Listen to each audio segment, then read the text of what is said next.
স্বাগত দীপ্ত আন্তর্জাতিক সংবাদে, সাথে আছি আমি নুজহাত রহনুমা।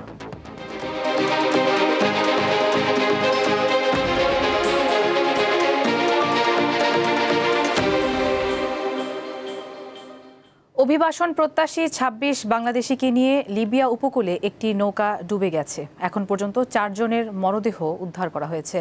আন্তর্জাতিক গণমাধ্যম জানায়, স্থানীয় সময় বৃহস্পতিবার রাতে উত্তর পশ্চিম লিবিয়ার আল খোমস উপকূলে অভিবাসন প্রত্যাশীদের বহনকারী ২টি নৌকা ডুবে যায়। একটিতে ২৬ জন বাংলাদেশি ছিলেন, অন্যটিতে ৬৯ জন ছিলেন। তাদের মধ্যে ৬৭ জন সুদানের এবং ২ জন মিশরের নাগরিক। ওই নৌকায় ৮টি শিশু ছিল বলে জানিয়েছে রেড ক্রিসেন্ট। আল খোমস শহরের পাবলিক প্রসিকিউশনের নির্দেশে মরদেহগুলো সংশ্লিষ্ট কর্তৃপক্ষের কাছে হস্তান্তর করা হয়েছে। জাতিসংঘের international organization for migration IOM জানিয়েছে, চলতি বছর ভূমধ্যসাগরে ডুবে অন্তত ১,০০০-এর বেশি অভিবাসন প্রত্যাশীর প্রাণ গেছে।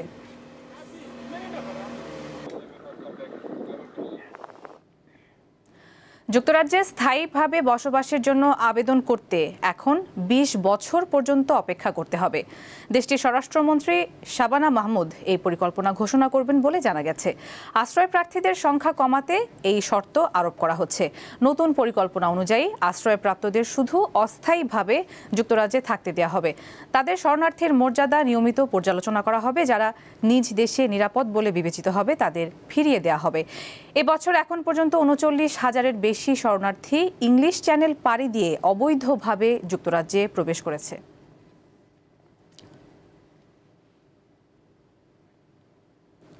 ফিলিস্তিনের হেব্রনে মুসলিমদের জন্য ইব্রাহিম মসজিদ বন্ধ করে দিয়েছে ইসরায়েল। একই সঙ্গে সেখানকার পুরনো শহরে ফিলিস্তিনিদের উপর কারফিউ জারি করেছে ইসরায়েলি বাহিনী। বার্তা সংস্থা আনাদোলু জানিয়েছে, মূলত অবৈধ বসতি স্থাপন করা ইহুদিদের উৎসব পালনের সুযোগ করে দিতে এই পদক্ষেপ নিয়েছে ইসরায়েল। হেব্রন ডিফেন্স কমিটি ও স্থানীয় বাসিন্দারা জানান, শুক্রবার সকাল থেকে পুরনো শহরের বিভিন্ন এলাকায় কারফিউ জারি হয়েছে। ইসরায়েলি বাহিনী পুরনো শহরের প্রবেশের সামরিক চেকপয়েন্টগুলো বন্ধ করে দিয়েছে এবং যাতায়াত সম্পূর্ণভাবে নিষিদ্ধ করেছে। এর ফলে অনেক ফিলিস্তিনি বাসিন্দা নিজ ঘরে ফিরতে পারেনি এবং হেব্রনের অন্য এলাকায় স্বজনদের বাড়িতে রাত কাটাতে বাধ্য হচ্ছে। এদিকে শনিবারও গাজার বিভিন্ন স্থানে হামলা চালিয়েছে ইসরায়েল।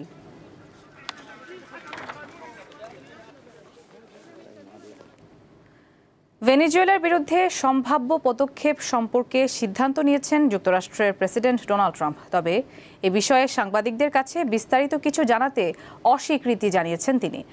শুক্রবার প্রেসিডেন্টকে বহনকারী উড়োজাহাজ এয়ারফোর্স ওয়ানে সাংবাদিকদের প্রশ্নের জবাবে ট্রাম্প জানান, ভেনেজুয়েলার বিরুদ্ধে সম্ভাব্য পদক্ষেপ ঠিক করে ফেলেছেন তিনি, কিন্তু বিস্তারিত জানানো যাবে না। তিনি বলেন, ভেনেজুয়েলা নিয়ে যুক্তরাষ্ট্র অনেক অগ্রগতির দিকে রয়েছে, বিশেষ করে মাদক প্রবাহ বন্ধ করার ক্ষেত্রে। ট্রাম্প দাবি করেন, যুক্তরাষ্ট্রের মাদক বিরোধী কার্যক্রম ফল দিচ্ছে, তবে প্রতিবেশী কয়েকটি দেশের কারণে চ্যালেঞ্জ রয়ে গেছে। যুক্তরাষ্ট্রের ঢোকা মাদকের প্রবাহ এখন অনেক কমে গেছে বলেও জানান প্রেসিডেন্ট।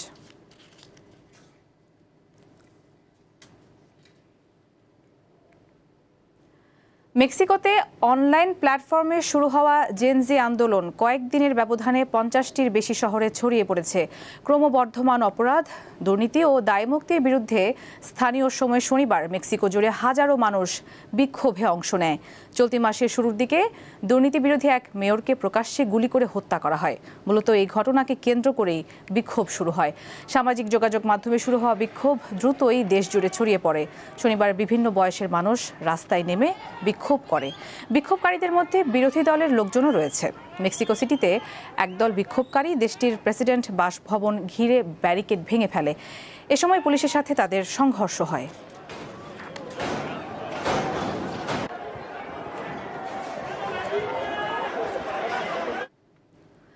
জাতিসংঘের জলবায়ু আলোচনা COP সম্মেলনের ৬ দিন পেরিয়ে গেলেও অংশগ্রহণকারী দেশগুলো চূড়ান্ত চুক্তির বিষয়ে একমত হতে পারেনি। এমনকি কোন কোন বিষয়ে একমত হওয়া যেতে পারে এ নিয়ে তীব্র মতবিরোধ রয়েছে।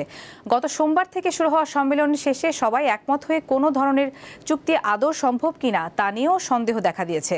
সম্মেলনের আয়োজক ব্রাজিল ২০৩৫ সালের মধ্যে বিশ্বব্যাপী টেকসই জ্বালানির ব্যবহার ৪ গুণ বাড়ানোর জন্য দেশগুলোর প্রতি চাপ দিচ্ছে। তবে পরিবেশবিদেরা সতর্ক করছেন, ফসল থেকে জ্বালানি তৈরি করলে খাদ্য নিরাপত্তা ও প্রকৃতির ওপর নেতিবাচক প্রভাব পড়ে। ইতিমধ্যে সম্মেলনের সম্ভাব্য ফলাফল নিয়ে বেশ কয়েকজন প্রতিনিধি উদ্বেগ প্রকাশ করেছেন।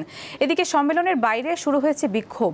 বন উজাড় করে জলবায়ু হুমকির মুখে ফেলা শিল্প ও উন্নয়ন প্রকল্প বাস্তবায়নকারী প্রতিষ্ঠান ও সংস্থার বিরুদ্ধে ব্রাজিলের আদিবাসী গোষ্ঠীগুলো বিক্ষোভ করছে।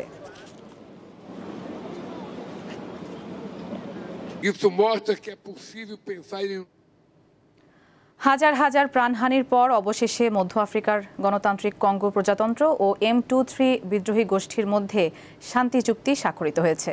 স্থানীয় সময় শনিবার কাতারের রাজধানী দোহায় অনুষ্ঠিত এক অনুষ্ঠানে উভয় পক্ষের প্রতিনিধিদের মাধ্যমে চুক্তিটি সম্পন্ন হয়।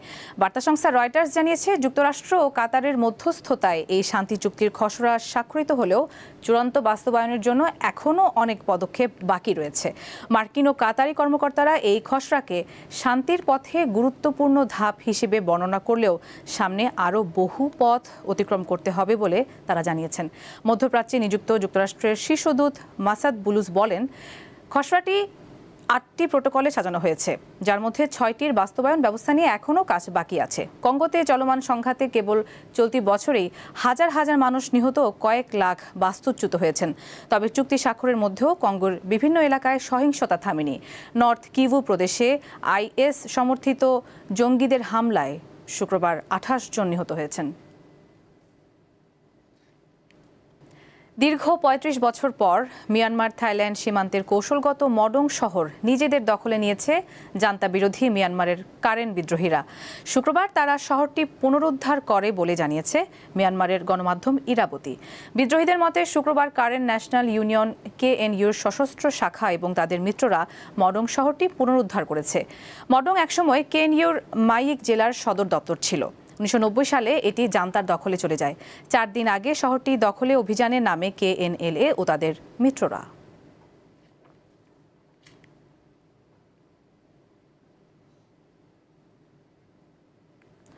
70 বছরের মধ্যে সবচেয়ে বড় একক স্বর্ণের মজুতের সন্ধান পেয়েছে চীন। লিয়াওনিং প্রদেশে পাওয়া এই খনিতে 1444 টনের মতো স্বর্ণ রয়েছে এবং কর্মকর্তারা জানান এই স্বর্ণের বাজার মূল্য 166 বিলিয়ন ইউরোর বেশি। রাষ্ট্র পরিচালিত Liaoning geological and mining group এই প্রকল্পটি সম্পন্ন করেছে। তারা প্রায় 1000 প্রযুক্তিবিদ ও কর্মী নিয়োগ করে মাত্র 15 মাসে অনুসন্ধান শেষ করেছে।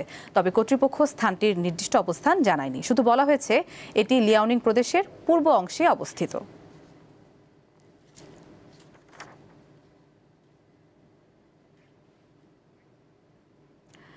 রাজস্থানের মরুভূমিতে এখন উৎসবের আমেজ। চারপাশ থেকে ভেসে আসছে ঢাকঢোল, বাঁশির সুর ও মানুষের উচ্ছ্বাসের শব্দ। ফের মরুভূমি জীবন্ত হয়ে উঠেছে, কারণ শুরু হয়েছে বিখ্যাত পুষ্কর মেলা, যাকে অনেকে বলেন উটের উৎসব।